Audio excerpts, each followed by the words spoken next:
कथा सुनते हैं नारद और ब्रह्मा को एक दूसरे का शाप।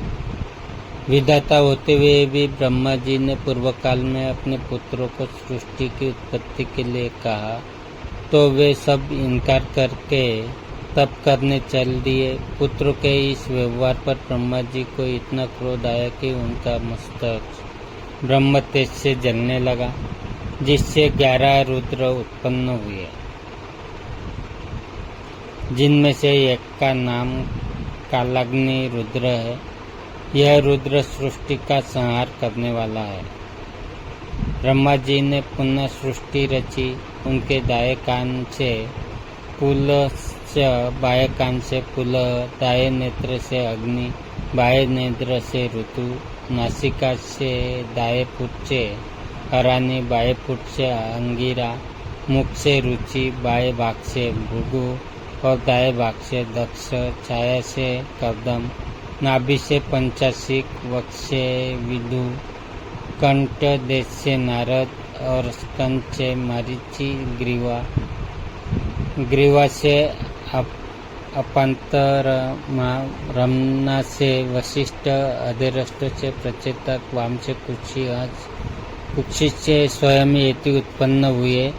ब्रह्मा जी ने इन सब पुत्रों को सृष्टि उत्पत्ति का आदेश दिया, जिसे सुनकर नारद जी बोले, हे पितामह, आपने हमसे ज्येष्ठ सनकादि को विवाह करके सृष्टि उत्पन्न करने के लिए विवश क्यों नहीं किया? आप स्वयं समाप्त होते भी तप में क्यों प्रवृत्त हो रहे हैं?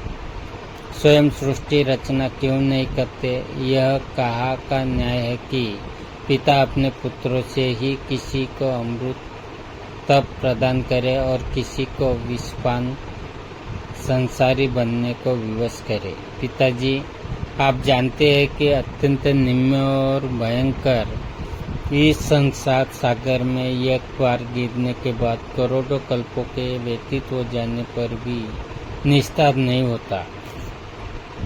सभी कष्टों, संकटों, बाधाओं तथा आपत्तियों से निस्तार का एकमात्र एवं अमोघ, कभी व्यर्थ न जाने वाला उपाय कृपा निदान पुरुषोत्तम श्री नारायण की भक्ति एवं उनकी शरणागति है।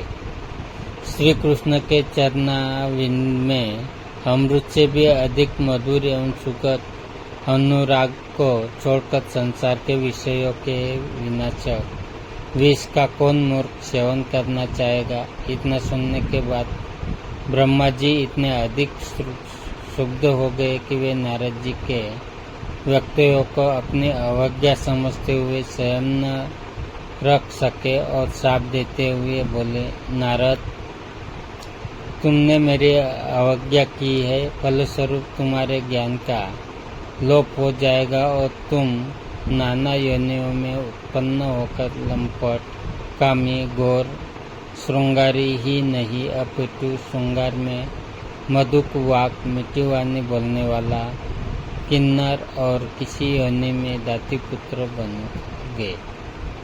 अंत में वैष्णव के संग और भगवान श्री कृष्ण की कृपा के फलस्वरूप पुनः मेरे पुत्र बनोगे और मैं तुम्हें उस समय पुनः पुरातन ज्ञान प्रदान करूंगा। इस समय तो तुम मेरे शाप से नष्ट हुए ज्ञान के साथ पतन को प्राप्त करो। नारद जी को ये शाप देकर ब्रह्मा जी मौन हो गए। नारद जी ने रोते हुए पितामह से प्रार्थना की, जगत गुरु, महातपस्वी तथा जगत के रचयिता के लिए इस प्रकार का क्रोध शोभनीय नहीं है।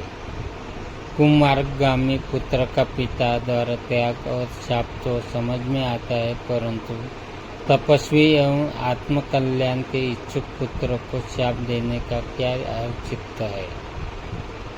अच्छा, आपके मन में जो आया आपने कह दिया, मैं उसे शिरोधार्य करता हूँ। आपसे केवल एक ही प्रार्थना करता हूँ कि मुझे केवल यही वर देने की कृपा करे कि जिस भी योनि में मेरा जन्म हो, मैं हरि भक्ति को न छोड़ूं और न ही श्री नारायण का नाम सकीर्तन बोलूं। ब्रह्मा जी बोले, बस तुम सचमुच ही धन्य हो। हरि भक्ति से बढ़कर उत्तम संसार में कुछ भी नहीं है। इस भारतवर्ष में सबसे हीन योनि शुकर योनि है। जिस भी व्यक्ति को जाति अभिमान हो जाता है वह शुकर योनि में उत्पन्न होता है। इस योनि में भी हरि भक्ति करने वाला जीवन गोलोक को प्राप्त कर लेता है। वास्तव में श्री कृष्ण के चरण विंदों में भक्ति न करा सकने वाले पिता, गुरु, स्वामी तथा सखा आदि सब कुत्सित एवं त्याज्य है। नारद जी बोले, हे चतुरानंद, आपने मुझे अकारण ही शाप दिया। शास्त्रकारों ने पाताल को खंडित करने की व्यवस्था की है, अतः मैं भी आपको शाप देता हूँ कि 3 कल्पों तक आप अपूज्य बने रहेंगे। 3 कल्प व्यतीत हो जाने के उपरांत ही आपका विश्व में पूजन होगा। यह कहकर नारद जी शांत हो गए। ब्रह्मा जी के इसी शाप के चलते नारद जी को गंधर्व और दासीपुत्र आदि के रूप में अनेक योनियों में उत्पन्न होना पड़ा।